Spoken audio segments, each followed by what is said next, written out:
Hello all of you. And last lecture पे हमने electric force line जो थी, इलेक्ट्रिक फोर्स लाइन की हमने क्या पढ़ी थी आपकी कि कौन कौन सी उसमें क्या होती हैं, उनकी प्रॉपर्टीज़ क्या हैं, उनके गुण क्या हैं। तो उसमें जो मेन आपको याद रखना है अपने माइंड पे, मैं एक बार रिवाइज़ करवा देती हूँ आपको कि फर्स्ट पॉइंट हमने ये पढ़ा था कि ये क्या होती हैं आपकी पॉजिटिव चार्ज से स्टार्ट होंगी एंड देन फिनिश होंगी नेगेटिव पे। इसके बाद हमने ये पढ़ा था कि ये क्या होंगी, सेम चार्जेस को फॉलो करेंगी, ठीक है। और अगर हम किसके बात करें, अगर हम कंडक्टर की बात करें तो जो इलेक्ट्रिक फोर्स लाइंस होंगी वो परपेंडिकुलर वर्क करेंगी, क्लियर हैं। और इसमें हमारे पास एक जो आपका शॉर्ट क्वेश्चन भी बनता है कि जो आपकी इलेक्ट्रिक फोर्स लाइंस होती हैं, वैद्युत बल रेखाएं होती हैं, वो एक दूसरे को नहीं काटती। क्यों नहीं काटती? क्योंकि मैंने यहाँ पर आपको एक एग्जाम्पल दिया था, अगर आपकी टू इलेक्ट्रिक फोर्स लाइंस है वो एक दूसरे को इंटरसेक्ट इसलिए नहीं करती क्योंकि इस पॉइंट पे इलेक्ट्रिक फील्ड की आपको दो डायरेक्शंस होंगी जो कि कभी भी पॉसिबल नहीं है, ठीक है। तो ये सारे इसके पॉइंट थे और एग्जाम में आपके आते भी हैं। एनी फोर प्रॉपर्टीज कहेगा या एनी टू प्रॉपर्टीज डिफाइन करने को आती है, ठीक है। तो आज हमारे पास जो नेक्स्ट टॉपिक है हमारे सिलेबस के अकॉर्डिंग, वो है हमारे पास क्या है, इंटेंसिटी ऑफ इलेक्ट्रिक फील्ड। कि इलेक्ट्रिक फील्ड की इंटेंसिटी क्या होती है, यानी कि वैद्युत क्षेत्र की तीव्रता, क्लियर है। तो यहाँ पर हम क्या करेंगे, यहाँ पर एक एग्जाम्पल के थ्रू अगर हम देखेंगे, जैसे अगर हमने कहा कि सपोज हमारे पास क्या है कि ये आपके पास एक रूम है, अगर मैं इसको एक रूम ले लूँ तो यहाँ पर क्या है कि यहाँ पूरा इलेक्ट्रिक फील्ड क्या हो रहा है, जनरेट हो रहा है, ठीक है। क्या हो रहा है, इलेक्ट्रिक फील्ड जनरेट हो रहा है, इलेक्ट्रिक फील्ड जनरेट हो रहा है। तो इस कैटेगरी पे हम ये देखते हैं कि इलेक्ट्रिक फील्ड जनरेट हो रहा है तो हम वहाँ पर अगर कोई आपके पास ह्यूमन बीइंग है, ठीक है, या कोई भी आपके पास है लिविंग थिंग, वो आपका इस इलेक्ट्रिक फील्ड में अगर एंट्री ले रहा है, तो एंट्री ले रहा है तो इसका मतलब यहाँ पर इसको क्या होगा, करंट फील होना स्टार्ट हो जाएगा, ठीक है। इस ह्यूमन को क्या होगा, करंट फील होना स्टार्ट होगा। अब करंट फील होगा तो हमें ये देखना है कि इसको कितना करंट फील हुआ है, ठीक है, हाउ मैनी, कितना करंट उसने क्या कर रखा है, फील किया है। तो वही होती है उसकी इंटेंसिटी, ठीक है, क्या होती है उसकी इंटेंसिटी। या हम दूसरे तरीके से ये बोल सकते हैं कि अगर हम ये कह रहे हैं कि इसको, इस पे जो चार्ज है Q है, तो ये कितना फोर्स फील कर रहा है, वही आपका क्या कहलाता है, इंटेंसिटी ऑफ इलेक्ट्रिक फील्ड, यानी कि वैद्युत क्षेत्र की तीव्रता, ठीक है। तो फर्स्टली हम डेफिनेशन के अकॉर्डिंग इसको देखते हैं। तो डेफिनेशन क्या है, the intensity of electric field due to a charge Q at a point in space may be defined as the force experienced by a unit positive point charge. Point charge it means Q naught, जिसे हम text charge भी बोलते हैं, यानी कि धन परीक्षण आवेश। तो सिंपली अगर हम देखें कि जो आपके पास इंटेंसिटी ऑफ इलेक्ट्रिक फील्ड है यानी कि E है, ठीक है, तो वो क्या होती है, हम ये कह सकते हैं कि किसी भी पॉइंट पे आप इंटेंसिटी को अगर फाइंड करना चाहते हैं, वैद्युत क्षेत्र की तीव्रता, तो वैद्युत क्षेत्र की तीव्रता क्या होती है हमारे पास कि कोई भी टेस्ट चार्ज यानी कि धन परीक्षण आवेश और उस पे लगने वाले बल, इसके अनुपात को ही हम क्या कहते हैं, इंटेंसिटी ऑफ इलेक्ट्रिक फील्ड, यानी कि वैद्युत क्षेत्र की तीव्रता। अगर आपको ये डेफिनेशन फॉलो नहीं करनी है, ये डेफिनेशन राइट नहीं करनी है, आपको लेंदी लग रही है, तो आप सिंपली इसका क्या कर सकते हैं कि धन परीक्षण आवेश और उस पे लगने वाला बल, इन दोनों के अनुपात को ही हम क्या कहते हैं, आपके वैद्युत क्षेत्र की तीव्रता। या हम ये कह सकते हैं intensity of electric field is equal to the ratio of force and unit charge at या टेक्स्ट चार्ज, ठीक है। तो the ratio of force and unit charge is called intensity of electric field, clear है। तो अगर आपको ये लेंदी आपकी डेफिनेशन को फॉलो नहीं करना है तो आप सिंपली ये कह सकते हैं कि फोर्स और धन परीक्षण आवेश के अनुपात को ही हम क्या कहते हैं, वैद्युत क्षेत्र की तीव्रता कहते हैं, ठीक हो गया। अब अगर आप यहाँ ध्यान से देखेंगे तो इसके ऊपर मैंने एरो लगा रखा है, इस एरो का मतलब क्या होता है कि ये एक क्या है, वेक्टर क्वांटिटी है। ठीक है, हमने फर्स्ट ईयर में पढ़ा हुआ था, क्या पढ़ा था फर्स्ट ईयर में आपने, एक पढ़ी थी वेक्टर क्वांटिटीज़ और एक पढ़ी थी स्केलर क्वांटिटीज़। तो वेक्टर क्वांटिटीज़ क्या होती हैं, सदिश राशियाँ क्या होती हैं आपके पास, जिनके पास परिमाण के साथ साथ क्या हो, दिशा भी हो, तो उनको हम क्या कहते थे वहाँ, सदिश राशियाँ। और स्केलर मतलब स्केलर क्वांटिटीज़ क्या होती हैं आपकी, अदिश राशियाँ, जिसमें सिर्फ और सिर्फ आपको मैग्नीट्यूड पता हो, यानी कि परिमाण पता हो, लेकिन दिशा का कोई भी ज्ञान ना हो, तो उसको हम बोलते हैं क्या, अदिश राशियाँ। क्लियर है। अब इसको जैसे अगर आपको समझ में नहीं आ रही डेफिनेशन, तो सिंपल हमारे पास क्या है, जैसे मैंने एक एग्जांपल दिया आपको 3 किलोमीटर, एक दिया 3 किलोमीटर और एक आपको मैंने एग्जांपल दिया 3 किलोमीटर उत्तर की ओर, यानी कि नॉर्थ साइड। ठीक है, तो अगर मैं इन दोनों में देखूं कि अगर हमें इन दोनों में डिफाइन करना है कि कौन सी वेक्टर क्वांटिटी है, कौन स्केलर है, तो यहाँ देखेंगे अगर हम 3 किलोमीटर यानी कि सिर्फ और सिर्फ मैग्नीट्यूड दिया है, यानी कि परिमाण दिया हुआ है, डायरेक्शन के बारे में कोई बात इसने नहीं की है। ठीक है, तो हम यहाँ पर बोल सकते हैं 3 किलोमीटर जो होगा वो एक क्या होगी, अदिश राशि होगी, सिर्फ यहाँ पर हमें मैग्नीट्यूड दिख रहा है, डायरेक्शन नहीं है।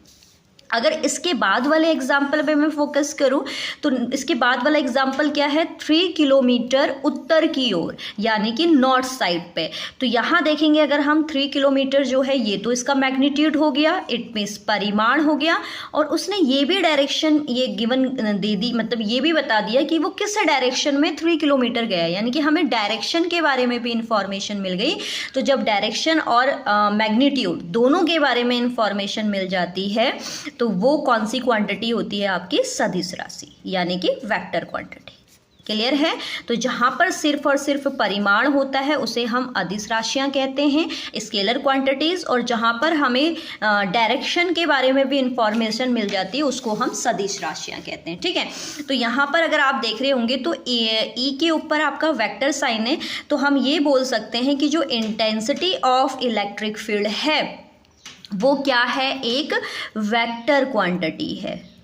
क्या है, वेक्टर क्वांटिटी। ठीक है, यानी कि सदिश राशियां, सदिश राशि। ठीक है, क्लियर। तो हम कह सकते हैं कि जो हमारा इंटेंसिटी ऑफ इलेक्ट्रिक फील्ड है, यानी कि वैद्युत क्षेत्र की तीव्रता है, वो एक क्या होती है, सदिश राशि होती है। क्लियर है। अब हम यहाँ पर क्या करेंगे ना, इसके मात्रक को फाइंड करने की कोशिश करेंगे, यानी कि यूनिट ऑफ ई की यूनिट क्या होती है। ठीक है, तो बहुत ही सिंपल है, वी नो दैट, हम जानते हैं, क्या जानते हैं कि ई वेक्टर इक्वल होता है F/Q0। ठीक है, टेस्ट चार्ज के। तो देन E इक्वल हो जाएगा हमारे पास, फोर्स की जो यूनिट होती है वो न्यूटन, देन चार्ज की होती है कूलाम। तो E के पास बेसिकली आपके पास क्या आ गया, मात्रक इसका यूनिट क्या आ गई, न्यूटन पर कूलाम। ठीक है, तो इंटेंसिटी ऑफ इलेक्ट्रिक फील्ड की अगर हम बात करें तो इंटेंसिटी ऑफ इलेक्ट्रिक फील्ड यानी कि वैद्युत क्षेत्र की तीव्रता का जो मात्रक होता है वो क्या होता है, न्यूटन पर कूलाम। क्लियर है। तो आई होप आपको ये समझ में आया होगा कि इंटेंसिटी ऑफ इलेक्ट्रिक फील्ड क्या होती है, वैद्युत क्षेत्र की तीव्रता क्या होती है, F/Q0, यानी कि किसी भी यूनिट चार्ज पे जितना फोर्स आपका अप्लाई हो रहा है उन दोनों की रेशियो को ही हम ई वेक्टर कहते हैं। इसके बाद अगर हम इसके मात्रक की बात करें तो हम जानते हैं, वी नो दैट कि E इक्वल होता है F/Q0, देन F की यूनिट होती है न्यूटन, एंड C कूलाम की यूनिट यानी कि चार्ज की यूनिट होती है कूलाम। तो इससे आपके पास यूनिट आ गई न्यूटन पर कूलाम, यानी कि मात्रक। ओके, इसके बाद हम क्या करते हैं, इसका एक डेरिवेशन है। ठीक है, अब ये डेरिवेशन जो है हमारे पास क्या है कि किसी पॉइंट पे इलेक्ट्रिक फील्ड कितना होता है ये हम पता लगाएंगे। ठीक है, तो यहाँ पर आपको दिया हुआ है electric field intensity due to a point charge, किसी पॉइंट चार्ज के अकॉर्डिंग इलेक्ट्रिक फील्ड कितना होगा। ठीक है, तो हमने यहाँ पर क्या कर रखा है कि सपोज हमारे पास क्या है, एक आइसोलेटेड पॉइंट चार्ज है जो प्लस क्यू गुलाम है जिसको हमने पॉइंट ओ पर प्लेस किया है, क्लियर है। और एक डाइलेक्ट्रिक कांस्टेंट ले लिया, क्या, के, ठीक है। डाइलेक्ट्रिक कांस्टेंट मतलब कोई भी आप स्पेस को किसी भी चीज़ से आप फील कर रहे हो तो वो आपका डाइलेक्ट्रिक में काउंट हो जाता है, ठीक है। इसमें ज़्यादा कंफ्यूज होने की ज़रूरत नहीं है।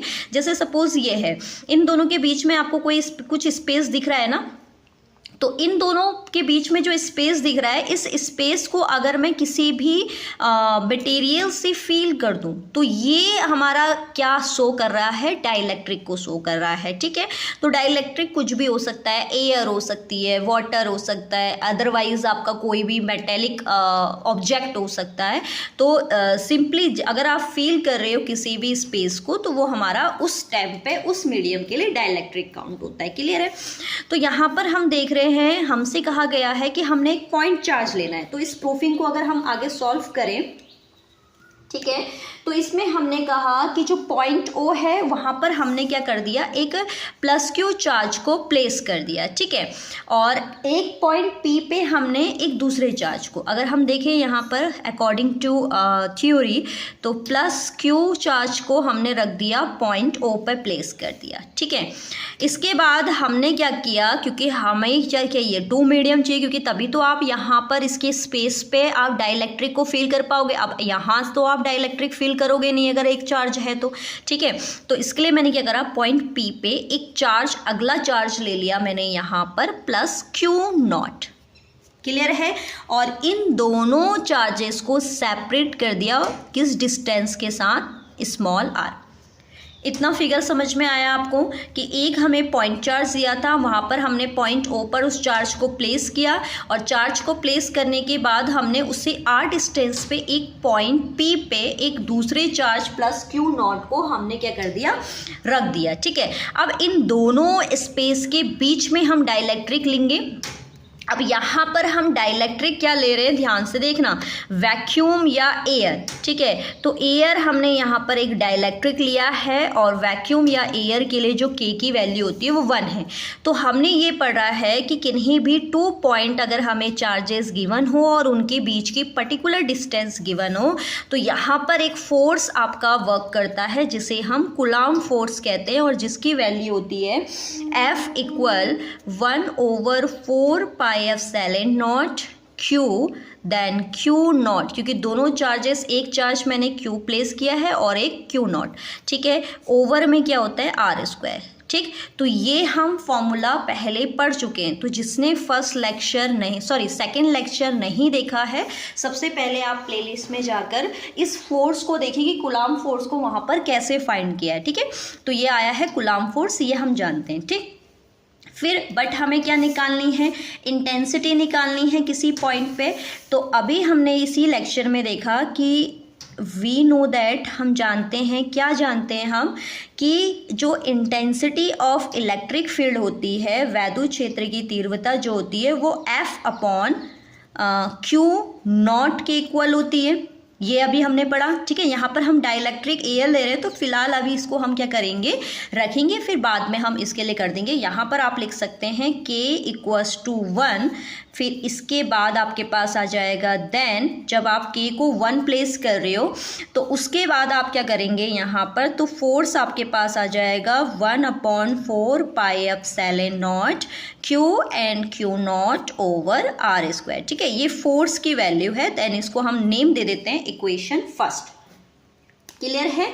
इसके बाद हम क्या कर रहे हैं, अभी हमने ये प्रूफ किया कि E जो होता है वो किसके इक्वल होता है, E इक्वल होता है F/Q नॉट, ठीक है।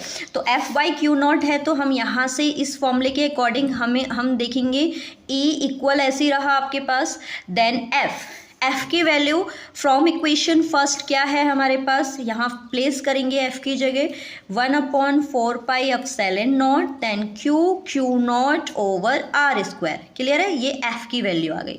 देन नीचे आपके पास डिनोमिनेटर में क्या है, Q नॉट है, देन Q नॉट को आप क्या करोगे, प्लेस करोगे। तो यहाँ पर आप देख रहे हैं कि Q नॉट से Q नॉट क्या हो रहा है, कैंसिल हो रहा है। तो E की आपके पास वैल्यू आ गई कि किसी पॉइंट पे जो E होगा वो क्या होगा, 1/4 pi epsilon naught then Q over R square, यानी कि सिर्फ और सिर्फ इंटेंसिटी के लिए हमें क्या चाहिए होता है, एक चार्ज चाहिए होता है, क्लियर है।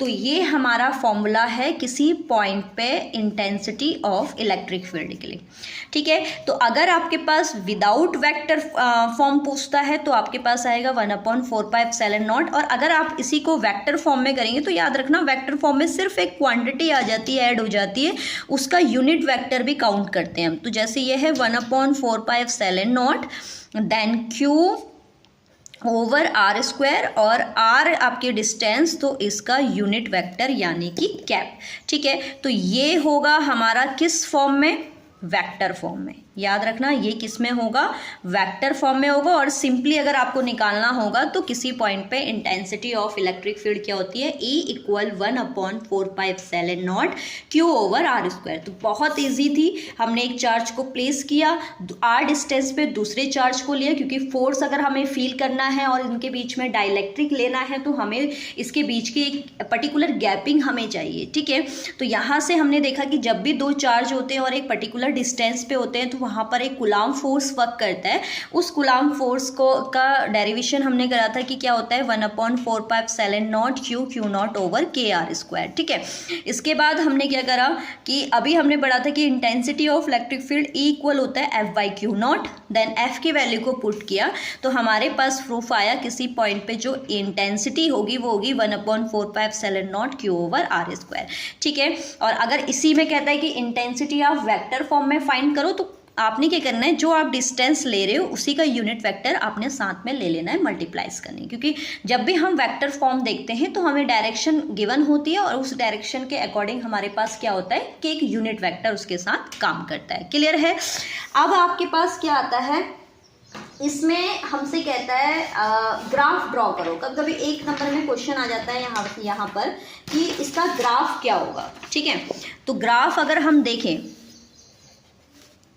याद रखना जो ग्राफ हमारा ड्रॉ होता है वो ऑलवेज किस किस के बीच में होगा, देखेंगे यहाँ पर हम Q तो चार्ज है, इसको हम प्लेस कर सकते हैं। तो जो ग्राफ डिनोट करेंगे हम वो E और R के रिस्पेक्ट में निकालेंगे, ठीक है। किसके बीच में होगा ग्राफ, E और R के बीच में। तो देन अगर हम इसको देखें तो ड्रॉ करते हैं, एक डायरेक्शन E की लेंगे और एक डायरेक्शन R की लेंगे। क्लियर है। तो अब यानी कि वर्टिकली डायरेक्शन मैंने ले ली E एंड हॉरिजॉन्टल डायरेक्शन जो होगी हमारे पास वो होगी R। क्षैतिज दूरी जो होगी वो R होगी और ऊर्ध्वाधर दूरी जो होगी वो E होगी। क्लियर है। अब हमें ग्राफ देखना है तो अगर हम इन दोनों के बीच में रिलेशन देखें, E और R² के बीच में रिलेशन देखें तो इन्वर्सली प्रोपोर्शनल का रिलेशन आ रहा है, यानी कि व्युत अनुक्रमानुपाती। अगर मैं यहाँ पर एक इनका रिलेशन देखूँ, क्योंकि इन दोनों के बीच में ग्राफ डिनोट करना है, तो ये कुछ इस टाइप का रिलेशन आ रहा है हमारे पास, यही तो आ रहा है, इस टाइप का रिलेशन आ रहा है। इट मीन्स अगर हम डिस्टेंस को कम करें तो इंटेंसिटी क्या होगी, बढ़ेगी, इंक्रीज होगी, और अगर हम डिस्टेंस को इंक्रीज करें यानी कि बढ़ाएं तो E डिक्रीज हो जाएगा यानी कि कम हो जाएगा, ठीक है। क्योंकि इन्वर्सली प्रोपोर्शनल में क्या होता है, एक को इंक्रीज करते हैं तो दूसरा डिक्रीज होता है। तो इसका मतलब इंटेंसिटी क्या है, जैसे जैसे हम इंटेंसिटी बढ़ाएंगे वैसे वैसे हमें डिस्टेंस को क्या करना पड़ेगा, कम करना पड़ेगा। तो इसका ग्राफ जो होता है वो आपका अप टू डाउन होता है, यानी कि कुछ इस टाइप सा इसका ग्राफ बनेगा, ठीक है। ये बनेगा इसका ग्राफ, ठीक। क्लियर है।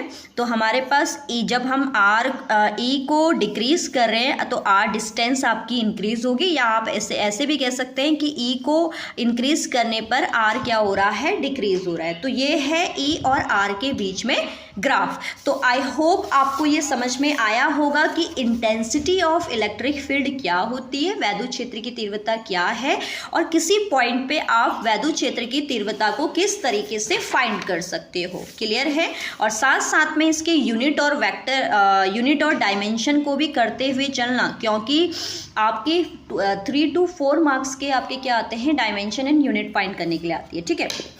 अब हम बात करते हैं इसके डायमेंशन की, इसकी E के डायमेंशन, ठीक है। एक लास्ट यहाँ पर एक पॉइंट है इसका, dimension of E, E vector का मतलब है, जहाँ पर भी मैं ई वेक्टर डिनोट करूंगी तो आप समझ जाइए कि ये क्या है, इंटेंसिटी ऑफ इलेक्ट्रिक फील्ड, वैद्युत क्षेत्र की तीव्रता। तो इतना बड़ा सेंटेंस ना लिखने के लिए आप क्या कर सकते हो, ई वेक्टर डिनोट कर सकते हो। ठीक है, तो डायमेंशन यानी कि वीमा। ठीक, तो वीमा ई की क्या होगी, तो अभी हमने फॉर्मूला क्या करा था, E equal F by Q not. ठीक है, और वी नो दैट एफ की यूनिट क्या होती है, सॉरी डायमेंशन क्या होती है, mlt-2। ठीक है, ये डायमेंशन मैंने चैप्टर में समझा रखे हैं फर्स्ट ईयर में, तो ये फाइंड आउट करने आना चाहिए। अपॉन क्यू नॉट, क्यू की आपकी डायमेंशन होती है क्या, 80। ठीक है, तो जब आप इन दोनों डायमेंशन को सॉल्व करेंगे तो आपके पास ई की डायमेंशन क्या आएगी। देखिए पहले हमें डायमेंशन को शो करने का मेथड क्या होता है, MLT। हमेशा याद रखना कि डायमेंशन को शो करने का मेथड होता है MLT। तो सबसे पहले आप M को डिनोट करेंगे, तो M आपका पॉजिटिव है, देन L आपके पास आएगा T-2, एंड डिनोमिनेटर से जब न्यूमेटर में T को उड़ाएंगे तो ये आपका -1 होगा, देन -1 एंड -2 देन -3। ओके, अब MLT हो गया, बची हुई यूनिट्स लिखेंगे। ए आपका क्या है, डिनोमिनेटर में जब इसको न्यूमेटर में ले जाएंगे, अंश में ले जाएंगे, तो उस कंडीशन में इसकी पावर प्लस से क्या हो जाएगी, माइनस। तो हमारे पास intensity of electric field, it means वैद्युत क्षेत्र की तीव्रता की वीमा क्या होती है, MLT-3A-1। ओके, तो आई होप आपको ये समझ में आया होगा। अगर आपके एग्जाम में आता है कि वैद्युत क्षेत्र की तीव्रता क्या है, तो आपने ये प्रॉपर डेफिनेशन लिखनी है, उसके बाद इस फॉर्मूले को फिल करना है। और फिजिक्स में जितनी प्रूफिंग आप प्रूफ करोगे, लास्ट में जो भी प्रूफ करोगे उसको आपने एक बॉक्स में फिल करना है। ठीक है, इसके बाद आप इसकी यूनिट, ये मात्रक निकाल के आएंगे, मात्रक के बाद आप इसके क्या करेंगे, वीमा निकाल के आएंगे। क्लियर है। इसके बाद नेक्स्ट टॉपिक अगर किसी पॉइंट पे आपसे पूछता है तो पॉइंट के लिए आपके पास क्या रहेगी, ये थ्योरी रहेगी, उसके बाद एक डायग्राम बनाएंगे और डायग्राम के बाद इसको प्रूफ करेंगे, और प्रूफ के साथ साथ लास्ट में इसकी ग्राफ को भी देखेंगे। क्लियर है। तो आई होप आपको इतना समझ में आया होगा। नेक्स्ट लेक्चर में हम इससे रिलेटेड, इंटेंसिटी से रिलेटेड कुछ न्यूमेरिकल्स में डिस्कस करेंगे। ठीक है, तब तक के लिए बाय बाय।